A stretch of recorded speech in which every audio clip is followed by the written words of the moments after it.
para charlar sobre esto, porque acá hay un número que sigue impactando y sigue poniéndonos incómodos todos los días, que es el precio del dólar. Vamos a romper el hielo con eso, con Juan Fernández, que es economista, que está invitado. Vamos a romper el hielo. Economista que aparte suele ser referenciado por el presidente Milei en su cuenta de Twitter.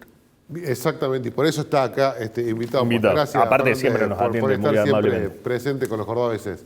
¿Cómo anda? ¿Bien? ¿Qué tal? ¿Cómo están? Gracias por la invitación. Muy bien. Bueno, lo que estábamos repasando recién en el estudio de Movier, de la consultora. En otras imágenes que tenemos más adelante hablaba de el tiempo que le daba todavía la mayoría de la gente por lo menos consultada, con respecto a cuándo va a comenzar a ver la mejoría o cuándo va a comenzar a notar que cambia su situación económica. Y muchos, creo que no sé si el 40% o el 30% y largo, decían, necesito que sea ya. Ya el tiempo de paciencia, entre comillas, ya se nos agotó. ¿Vos considerás eso? ¿Ya hay un tiempo agotado? A ver, tuvimos un trimestre muy malo, digamos, el primer trimestre del año fue muy malo, sobre todo por el sinceramiento, no, la brecha cambiaria que era 150%, naturalmente salir de eso es complicado, pero de hecho la última vez que estuve acá, no sé si fue hace 2 meses más o menos, 2 o 3 meses, que lo peor había pasado y que la inflación iba a bajar y que iban a empezar a recuperar la actividad económica y los salarios, y efectivamente ha empezado a pasar fuerte, se ha empezado a notar. De hecho, ya la inflación se está moviendo a los menores niveles, los niveles más lentos en 2 años casi y medio, ¿sí? O sea que el check de la inflación, eso es lo primero. 2, la actividad económica está recuperando, ¿sí? O sea, todos los semáforos de actividad económica que miden todo a nivel transversal, ¿sí? No solamente los numeritos de INDEC, sino digo, despacho de cemento, consumo de electricidad, no sé, sector inmobiliario. Bueno, por ejemplo, Hacienda acaba de suspender actividad porque no tiene venta. Digo, y la Cámara de Construcción, bueno, la de construcción hablamos la semana pasada, también están bastante las complicados. Automotrices tampoco están vendiendo, están lanzando muchas promociones. McDonald's, te entrevistaba la semana pasada que estuvo presentando una hamburguesa nueva, el gerente de Arcos Dorados. Yo no estoy diciendo que tenemos si no tenemos promociones, no vendemos una hamburguesa. Yo no estoy diciendo que hay un rebote ultra vigoroso, pero la actividad económica dejó de caer y está empezando a recuperar. Todavía no se nota porque es muy, muy reciente. O sea, empezó a pasar finales de abril, principio de mayo y se va a empezar a notar en los próximos meses. Entonces ahí respondo un poco su pregunta. Y segundo, también, un dato no menor, empezó a rebotar el salario real. El salario real que había venido cayendo durante el primer trimestre empezó a rebotar y ya acumula 2 meses en los que le gana la inflación. Todavía no se nota, digamos, la gente todavía sigue impactada, no recuperó ni de cerca lo que perdió en el primer trimestre, pero está empezando a recuperar. Y la tendencia es que eso se va a mantener en el segundo semestre de manera completa. O sea, en el segundo semestre va a seguir bajando la inflación, van a seguir bajando las tasas de interés, va a seguir recuperando la actividad económica y van a recuperar los salarios, y con suerte para principios de 2025, mediados de 2025, el salario real va a estar bastante recuperado del impacto este. La buena noticia es que va a ser, esto para mí es el dato no menor, va a ser sobre una economía infinitamente más sana que la que teníamos a finales de 2023, ¿no? O sea, va a ser con equilibrio fiscal, posiblemente sin cepo, todo indica que sí, ¿ok? La inflación va a ser, todo apunta a que hacia final de año va a estar entre 2 y 3% mensual, seguramente en torno al 3%, o sea, la inflación más baja en 4 o 5 años, ¿ok? Entonces digo, no es menor que la economía se recupere de esa manera, porque eso te da la pauta de cuando uno mira el Banco Central y los fundamentos, dice, che, ¿esto es sostenible o no? Va a ser sostenible, esa va a ser la gran novedad, porque antes capaz que sí, te recuperaban un año los salarios de la caída del año anterior, pero al otro año siguiente tenías otra corrida cambiaria y demás. Sobre ese punto, justo dijiste la palabra mágica, corrida cambiaria. Me acuerdo que inclusive creo que te lo preguntamos a vos, esa entrevista decía, che, bueno, el dólar para abril podría tener un reacomodamiento, algo que no sucede, o se siguió manteniendo el plan que mantenía o que sostenía Caputo y sigue sin haber una devaluación que acomode a lo que demandan algunos sectores. ¿Te acordás que te lo habíamos preguntado justamente por el tema del campo y la cosecha gruesa? Y se está diciendo que, bueno, que el campo está sentado sobre los hilos bolsa y que no está liquidando, esperando una devaluación. Y hoy se volvió a decir que no va a haber devaluación, o al menos que no se tiene que esperar eso. ¿Hay un acostumbramiento a ese acomodamiento que se hacía antes, que cuesta que salga, o hay todavía la expectativa de que le acomoden los precios al campo? El campo está especulando un poco porque es cierto que no vienen liquidando a la velocidad a la cual generalmente liquidan, pero no es que tampoco no están liquidando, o sea, están liquidando un poquito menos, un poquito más lento de lo que se esperaba, pero el campo está liquidando, así que es cierto que hay alguna especulación, pero yo creo que eventualmente van a terminar liquidando. No, vos no ves devaluación en el horizonte tampoco, digo, eso ya quedó descartado de plano.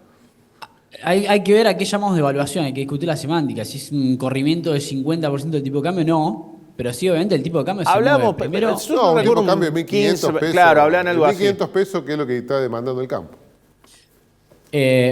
No creo que haya una corrección cambiaria de magnitud. Esa es la verdad. Bien. El campo yo creo que va a liquidar. Igual, más allá de eso, las condiciones para el campo mejoraron con respecto al año anterior, por varios factores. Y yo creo que para el año que viene van a mejorar aún más. Tal vez el campo tenía mucha ansiedad, mucha expectativa de que llegaba Milei y básicamente le bajaba las retenciones a cero y iba a haber una devaluación y demás. Y no se dio porque no se puede hacer todo en simultáneo. Entonces hay mucha ansiedad también de los sectores. Muchos sectores que venían muy relegados, muy atrasados hace 10, 15 años. Que bueno, tenían todas las expectativas puestas en Milei y si bien está cumpliendo, sobre todo a nivel macroeconómico, ya digo, a nivel fundamentos, estamos en medio del reacomodamiento macroeconómico más grande de los últimos 20, 30 años. ¿Ok?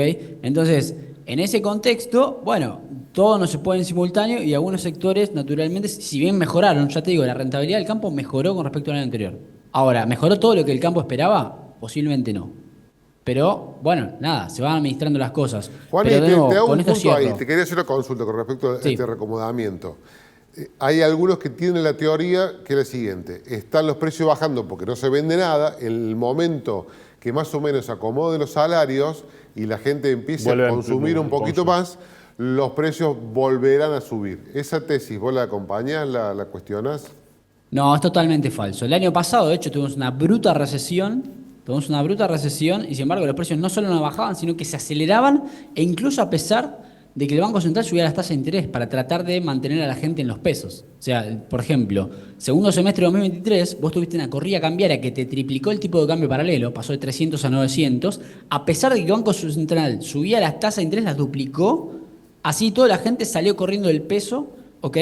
Y no, de nuevo, y todo eso en un contexto recesivo, donde en teoría debería bajar la inflación y no bajó. Lo mismo el caso de Venezuela. Venezuela tuvo una bruta recesión, no me acuerdo exactamente qué año. El PBI cayó 10 puntos y tuvieron en un momento 1.000.000% de inflación. O sea, te demuestra que la recesión no te explica la baja de la inflación. La baja de la inflación es por el mérito de Caputo, Milei y Bausili de controlar los agregados monetarios, arreglar el incendio que dejaron el Banco Central y lo estaban arreglando en tiempo récord, y solamente la inflación baja por eso, no por una caída de la actividad económica. Eso es totalmente falso. Juani, respecto a eso, también te aprovecho porque hay muchas cosas que tal vez muchas vos las contestás, pero sabes que te corren por derecha y te corren por izquierda. Es como lo que me decías recién, piden más, los sectores que vienen atrás hoy no tienen cierta paciencia con el gobierno. Dos cosas que leí este fin de semana, quiero saber tu opinión. La primera es, dicen, están pisando los precios, por eso bajó la inflación. Están pisando los precios, por eso están especulando, ya aparecen el gobierno anterior con que te modifican o te tiran las tarifas para adelante, para atrás. Yo te repito y vos sabés que lo dicen, y que en Twitter eso estuvo circulando. ¿Es cierto o no es cierto? No, eso es totalmente falso. De hecho, salió una cuenta hace un par de días de Ramiro Castinera, de la consultora econométrica, para la cual empecé a escribir, que hizo un análisis del atraso tarifario, ¿sí? De luz y gas, cuánto era el atraso tarifario en 2023, finales, y cuánto es ahora. Y de hecho, es doble o triple el mérito de Caputo, Milei y Bausili. ¿Por qué? Porque bajaron la inflación a niveles que no veíamos desde principios de 2022, a pesar incluso de haber descongelado y solucionado gran parte del atraso tarifario, que es inflación reprimida. Te doy un número para resumir, que es, a finales de 2023, vos para llegar a la paridad técnica, ¿sí? La tarifa para que cueste lo que realmente debía costar, tenías que triplicar su precio, ¿sí? Hablamos de luz y gas. Ahora solamente tiene que subir 40%, el resto lo sinceraste. O sea que te bajó la inflación a mínimos en 2 años y medio, subiéndote los servicios. A pesar de haber bajado la brecha cambiaria de 150% a 40%, y a pesar de haber sincerado 3/4, o sea, 75% del atraso tarifario de luz y gas. Y el otro que lo corría por él es Carlos Rodríguez, que está muy enojado con el gobierno, Sí, por temas personales, pero bueno, sí. pero le está dando lindo en Twitter. Y decía Carlos, ojo que no hay recomposición de reservas como dice el gobierno. Eso es totalmente falso. Eso Cuando también lo uno leíste, mira- viste, que estuvo circulando también el fin de semana. Eso es totalmente falso. Cuando uno mira el balance del Banco Central, la situación mejoró astronómicamente. Es más, lo que se llama el tipo de cambio de convertibilidad, ¿viste? Cuando haces la cuenta de la base monetaria, los pesos que dan vueltas dividido de las reservas, está incluso mejor que a finales de diciembre. ¿Sí? O sea que recompusiste reservas netas y bajaste los pasivos en simultáneo. Por eso el Banco Central mejoró su posición de manera significativa. La buena noticia es que riesgo hiperinflacionario ya de 4 o 5 dígitos, que era la pregunta, che, ¿vamos a 3 o 4 dígitos de inflación? A finales del año pasado ya está totalmente despejado eso, en mi opinión. Que era el escenario que planteó Milei. No Claro. sé si se iba después a, digamos, Habla de la hiper contrafáctico del que se mil, diera. sí.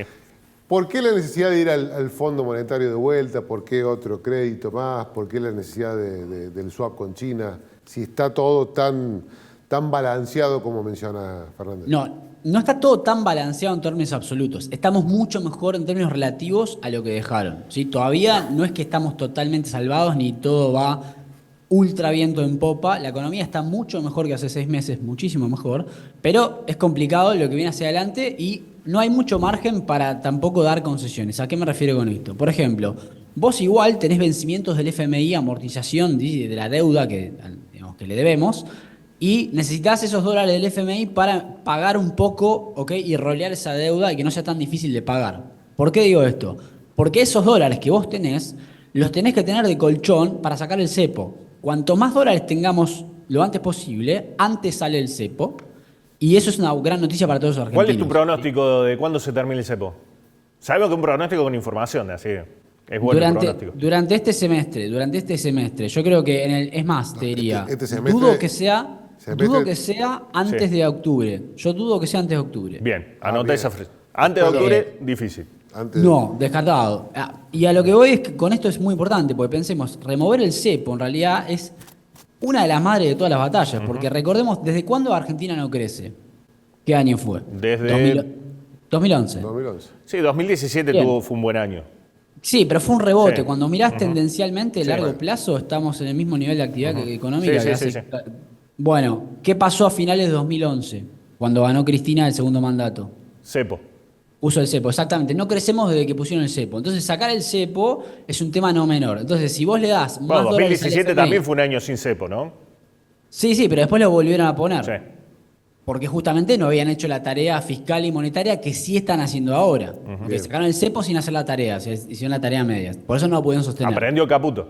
Aprendió. En realidad Caputo no tenía, estaba en el Banco Central. Era una tarea que tenía que haber hecho Duhovne y Prat-Gay antes. Caputo ahí no tenía nada que ver. Bien. Pero tema aparte, por eso te digo, sacar el cepo lo antes posible. Para eso necesitas dólares y si esos dólares se van a pagar amortización de deuda con el FMI, etcétera, bueno, más tarde sacás el cepo y más tarde rebota fuerte la actividad económica. Bien. Es por eso que está haciendo eso con el FMI. Fernández, un placer tenerte. Como en el siempre, programa. muy, Muchas muy gracias, amable y muy claro. Gracias a ustedes. Saludos. Bueno, Bueno, vamos a hablar el título es antes de octubre no se levante el cepo. Es el hasta- título. Hasta octubre. Hasta octubre seguimos con cepo.